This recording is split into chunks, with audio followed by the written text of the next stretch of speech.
Hi everyone. Today I am with the topic credit control by central bank. Credit control is one of the main functions of central bank or Reserve Bank of India. And before going into the entire concept of credit control by central bank, first of all let's understand the meaning of credit. Credit means money supply in an economy in the form of loans, and this is done by the commercial banks. Then control means to regulate this money supply in the economy. That means either to increase or decrease the supply of money in the economy, and that is performed by Reserve Bank of India, that is RBI. Now why credit control? Why it is necessary for Reserve Bank of India to exercise credit control? One of the main reasons is to control inflation or deflation. Among so many other reasons, this is one of the main reasons of credit control, to check the inflation or deflation. Now let's understand what is inflation and what is deflation. See here, ordinary people, where do they get money from? Where does the money come to me? How does the money come to me? The money comes to me in the form of salary, wages, or maybe from the business as a profit, right? Now if this money is not sufficient, what do I do? What will ordinary person do? The ordinary person will go to the bank and take loan. So the ordinary person will go to where? To the bank and get what? Loan. This loan is known as credit. So this person gets credit from the bank. And what will this person do? This person will spend the money. Isn't it? Where? He will spend the money in the market. He spends the money where? In the market. Say he goes to the market and take for example, he goes to the fruit seller and wants to buy fruits, right? Now this person has ready cash, enough money is available with him. He becomes extravagant. He doesn't think twice to spend money because money is available with him. He has cash money, right? He has liquid money. So he goes to the fruit seller and asks for 2 kgs of apples. So he wants to buy apples. Now he doesn't ask for the price. He doesn't bargain. So when 2 kgs of apples handed to him, he just asks how much do I need to pay? The seller says, pay me 400 rupees. So he just takes out 400 and gives to the seller. Similarly, the another person who takes loan from the bank, again he has got excess money. Again he goes, spends money. Again he doesn't bargain, right? So again he buys the same quantity of fruits. He pays the same amount, rupees 400. So here the apple was sold at the rate of rupees 200. So this seller, the businessman is, they are genius, they are intelligent, they understand the behavior of the people. So he immediately understands that the consumers have lots of money. Buyers have money now. They can spend any amount. So he thinks of increasing this price, say, to 220. Again, next time, again, these people, they buy at the rate of 120. They have enough money. So they demand more, right? They buy more. And the seller, in order to make more profit, increases the price. So he increases the price to 220. They buy. Right? This increase in the price is called inflation. This is called inflation. Why there is inflation? Because of the readily available of money. The money was easily available to the people. So they started spending like anything without thinking twice, without bargaining. there was flow of money in the market, and this flow of money in the market increased the demand for the product, and the seller understood this, they increased the price. So this process continues up to a certain level. Supposing say here the price was again increased to 250 rupees per kg. Now what happens? These people have less money with them now. Now they go to the same fruit seller, ask for the price. The price was told as rupees 250. So they found the price to be too high. So they bought less now. They bought only 1 kg now. And they paid the price 250. Right? Now slowly what happened? The demand for this fruit at the rate of 250 decreased. The seller does not see more customers now. He is losing customers. Now the seller thinks that, oh, did I increase the price too high? That is the reason why I am losing the customers. So now, since he lost some of the customers, what he does now? He decreases the price. So he will decrease the price now. The price will be decreased. So this decrease in the price, okay, in order to bring the demand. So this continuous decrease in the price will be termed as deflation. So why there was deflation? Because there was lack of money. People did not have money with them, so they did not buy. There was no demand. So when money supply decreased, demand for the product decreased, so the price had to be decreased. So this continuous decrease in the price will be termed as deflation. And both the deflation and inflation are not good for the economy. That is why the RBI has to interfere and control the credit. Okay. Now comes, after having understood this deflation and inflation, now let's go ahead to understand what are the different measures or methods of credit control.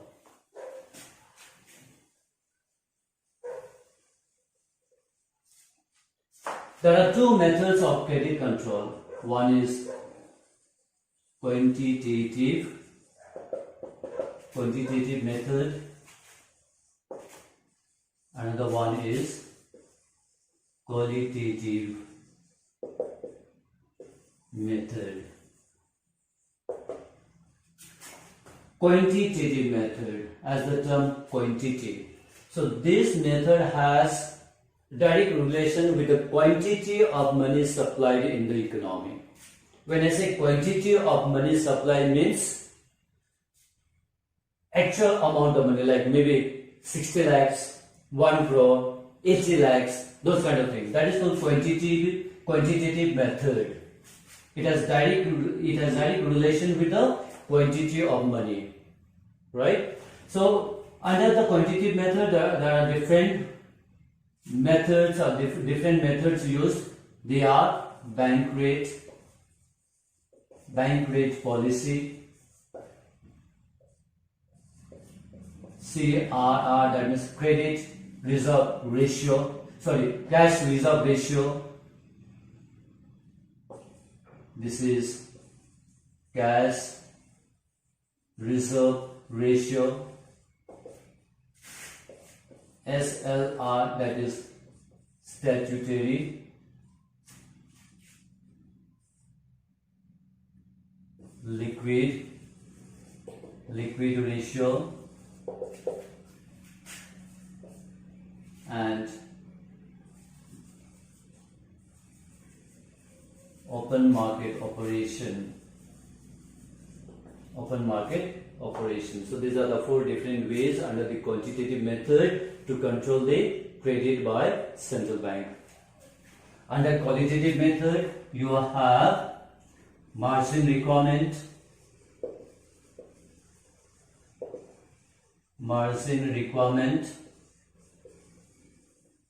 moral suasion, credit rationing, and number D, publicity. Now, let's understand one by one the meaning of bank rate policy and how does it regulate the supply of money in the economy.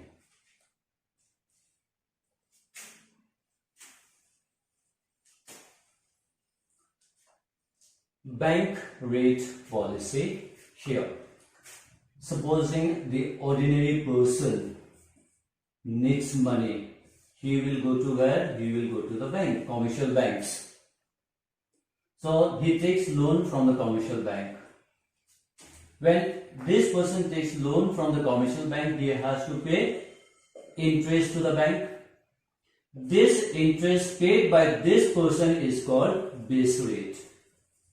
That means the minimum rate at which the commercial bank will supply money to the ordinary person as loan, or the rate of interest that ordinary person need to pay to the bank is known as base rate. Now, when the bank requires money, they take money from whom? RBI. So in order to finance this ordinary person, there will be so many people there who will be needing loans. So the bank also required capital or required money to give to these people as loans. So the bank will take loan from the RBI. Now when the commercial banks take loan from RBI, the banks need to pay what? Interest to RBI. Now when the commercial bank pays interest to RBI, the rate of interest to be paid to RBI is known as bank rate. So bank rate is the rate of interest charged by RBI on the loan provided to the commercial bank.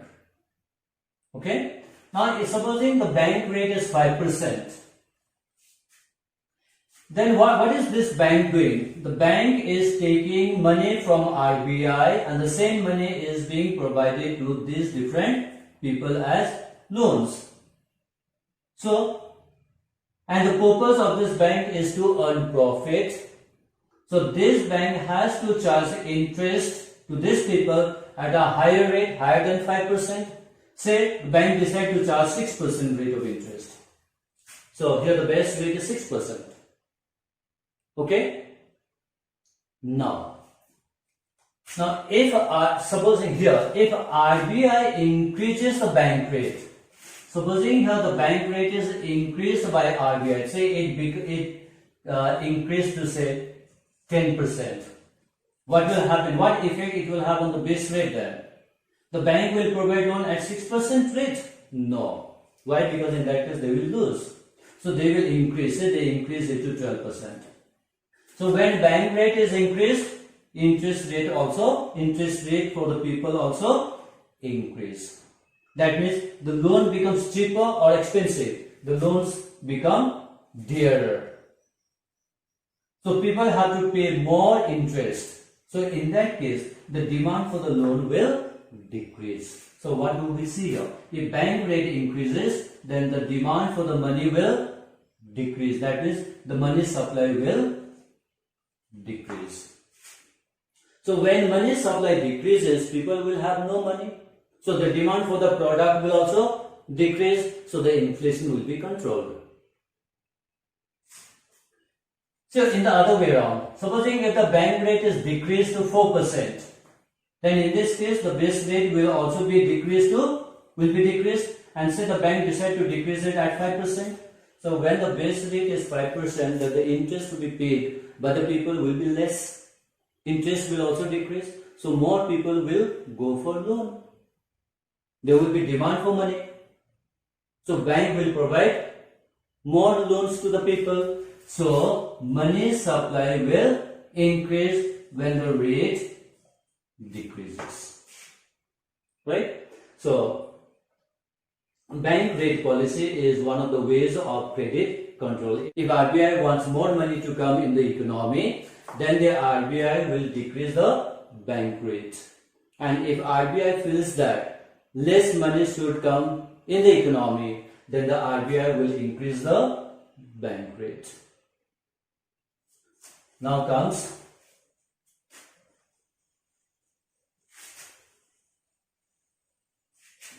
number B is CRR, that is cash reserve ratio. Now cash reserve ratio is the percentage of deposits to be kept with RBI by the commercial banks. Supposing this commercial bank has got the deposit, the total liability here, deposit is 1000 rupees, okay, and CRR is say 10%. This is the 10% rate of CRR. That means 10% of this money should be deposited with RBI, that is 100 rupees should be deposited with RBI.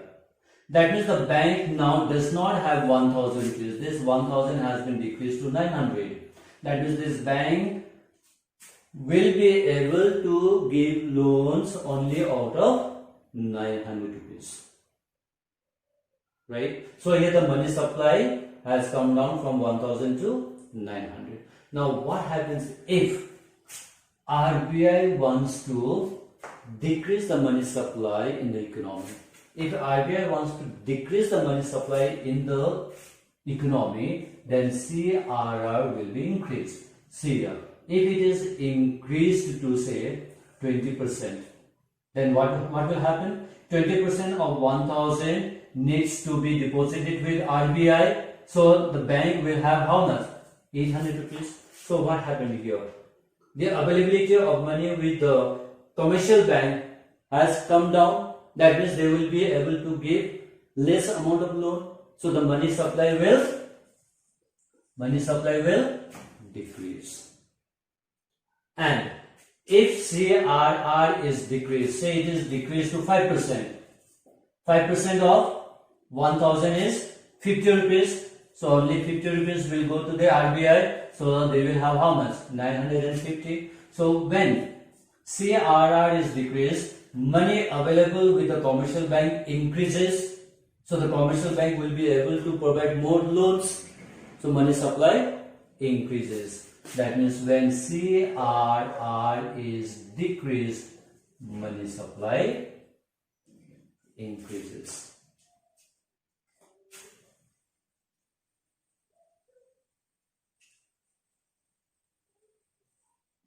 Number C, SLR, statutory liquidity ratio.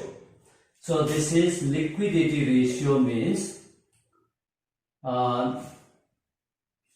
certain percentage of the deposits to be kept by the bank in the form of cash or government securities. Certain percentage of the deposits should be kept in the bank as cash or government securities. That means this amount SLR will not be available to the bank to use that money as loans to the people.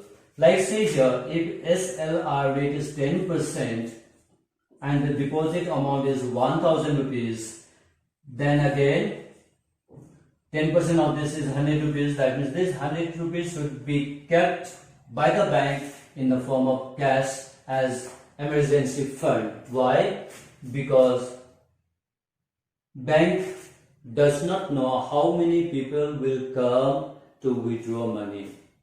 There may be large number of people coming to the bank for withdrawing their deposits, withdrawing money from their accounts. In that case, the withdrawal demand may be more. In order to fulfill that demand, the commercial bank should have ready cash kept with the bank itself. Okay, so SLR will also have effect on the credit supply, money supply in the economy.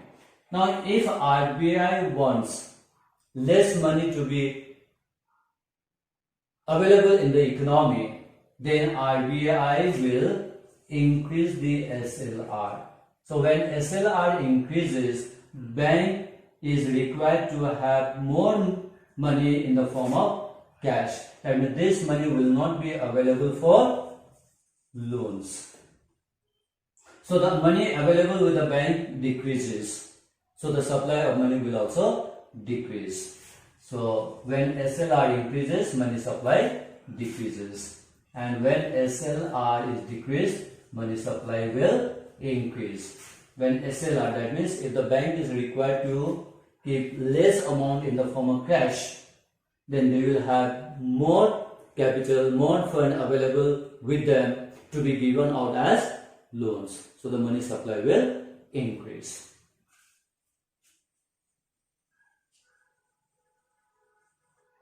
Number D, you have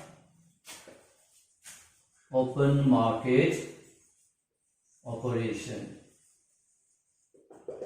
Open market operation has got to do with buying and selling of government securities,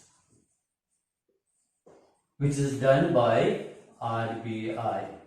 And these government securities are issued by the RBI or purchased by the RBI, right? So the RBI will decide whether to sell the securities or buy the government securities. And these government securities are mostly purchased by the financial institutions and the commercial banks. Like financial institutions, it may be like GIC, LIC and any of the commercial banks. So these are the transactions between them. Now if RBI wants that the money supply should be decreased, that means the banks should have less fund with them, then RBI will sell the securities, sell this government securities. It will sell to whom? It will sell to the banks. That means the banks have to buy this one. So when the bank needs to buy this, money flow to whom? Money flow to RBI, and the money available with the bank will decrease. Money available with the bank will decrease. So the bank will not be able to give more loans. So money supply decreases.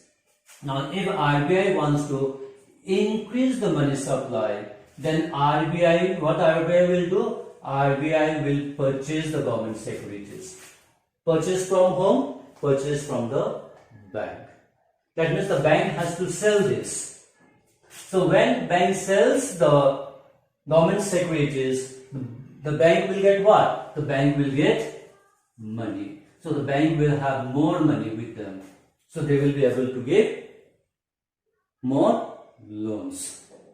So this is how the bank controls the supply of money to increase or decrease the supply of money. Okay, so these are the quantitative methods.